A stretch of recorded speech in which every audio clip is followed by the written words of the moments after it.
మేము మర్చిపోలేదు. అలాగే ఆమెను గౌరవించుకోవాలి అనేటువంటి ఉద్దేశంతో మాత్రమే ఈ కార్యక్రమాన్ని పెట్టుకున్నాం తప్ప వేరే ఉద్దేశం ఇక్కడ మేము కూడా ఓన్లీ ట్రైబల్ ఎంప్లాయీస్ అంతే. మా దగ్గర కూడా వేరియేషన్స్ ఏం లేవు. అలాగే ఇక్కడ కూడా ఉన్నటువంటి గౌరవ పార్టీ నాయకులు కానీ పార్టీ పెద్దలు కానీ మీ అందరికీ కూడా, ఎందుకంటే మరొకసారి నేను విన్నవించేది ఏంటంటే ఇందులో ఏ రకమైనటువంటి కాంట్రవర్సీ లేదు.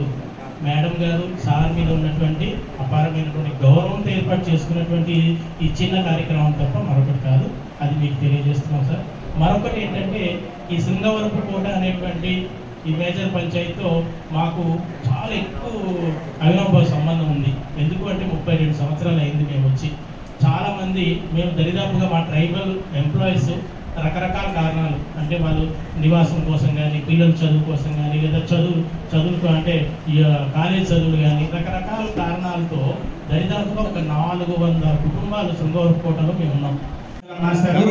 Raghu master, Achibabu master, Arjun master, Mallikarjuna master, Nagesh master ముందుకు రావాల్సింది కోరుతున్నాం సార్.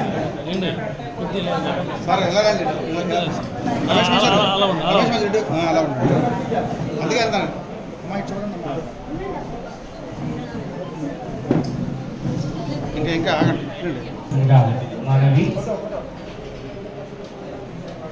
మేడం గారిని మహిళా ఉపాధ్యాయులు బహుకరిస్తున్నటువంటి కొన్ని మెమెంటలను బహుకరించాల్సిందిగా కోరుతున్నాము. ఒకసారి ఒక చప్పట్లు కొడదాం గట్టిగా.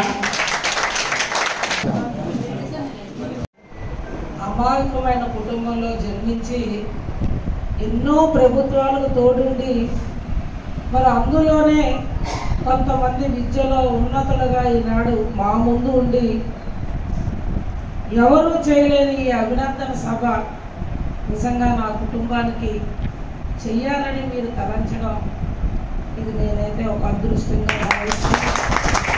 మీకు రుణపడి ఉంటామని మరొకసారి నేను నమస్కరిస్తూ, ఆయన ఇవాళ ఎన్నికల ముందే అసలు నేను మీ అందరితో ఒక సమావేశం ఏర్పాటు చేసుకోవాలని, చిన్నదైన చెల్లెమ్మ అనుభవం అవగాహన లేకపోయినా నా వంతు మీ మరిదైన ఉపాధ్యాయులు, వాళ్ళ స్నేహితులు, మా కుటుంబ సభ్యులు అన్ని ఓట్లు కూడా అక్కడ మీకు వేయిస్తాం.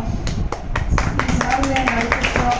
మా మీటింగ్ పెట్టుకుందామంటే మీ అందరికీ తెలుసు, రాష్ట్రంలో కూటమి ప్రభుత్వంలో సీట్ల ఎంపికలో కొంత నా సీట్ ఆలస్యమైంది. కొంత సమయం చాలక నేను మిమ్మల్ని నిజంగా ఎన్నికలకు ముందే కలుసుకోలేకపోయాను. నిజంగా ఎన్నికలకు ముందే మిమ్మల్ని కలుసుకున్నామని నేనైతే భావించాను. మరి ఏది ఏమైనా భగవంతుడి ఇవాళ మీ అందరి అభిమానం ఈ దశగా ఇవాళ ఈ ఆడబిడ్డకు అవకాశాలు ఇచ్చి మరొక గురుతుల బాధ్యతని ఎస్కోట్ నియోజకవర్గంపై నాపై నమ్మకం విశ్వాసంతో ఓట్ల ద్వారా ఆశీర్వదించి ఇవాళ నన్ను నడిపించారు. మీ అందరికీ కూటమి ప్రభుత్వం ఎప్పుడు తెలుగుదేశం పార్టీ కార్యకర్తలు నాయకులు ఓట్లు వేసేస్తే గెలిచలేదు, జనసేన కార్యకర్తలు నాయకులు పనిచేసి ఓట్లు వేసేస్తే మేము గెలవలేదు, బీజేపీ పార్టీ ఓట్లు వేసి మా కార్యకర్తలు వేసేస్తే గెలవలేదు. 5 కోట్ల మంది రాష్ట్ర ప్రజలు అభిమానించారు.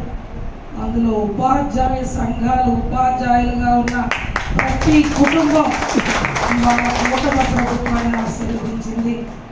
దానికి మీకు రాష్ట్ర కూటమి ప్రభుత్వం తరఫున నేను మీ అందరికీ ప్రత్యేక ధన్యవాదాలు తెలియజేస్తున్నాను. మీరు మేధావి వర్గం, మీరు ఆలోచించి నిర్ణయం సరైనదా కాదా నిర్ణయాలతోటే ప్రభుత్వాలు వస్తాయి. మరి అటువంటిది రాజధాని లేదు, రాష్ట్రం అధోగతి పాలైంది. గత 5 ఏళ్ళలో ఎలా అయినా కూటమి ప్రభుత్వానికి సహకరించాలని పెద్ద మనసుతో వచ్చారు. మీకు ఎన్నో ఇబ్బందులు ఉన్నాయి ఉద్యోగపరంగా. మరి గౌరవ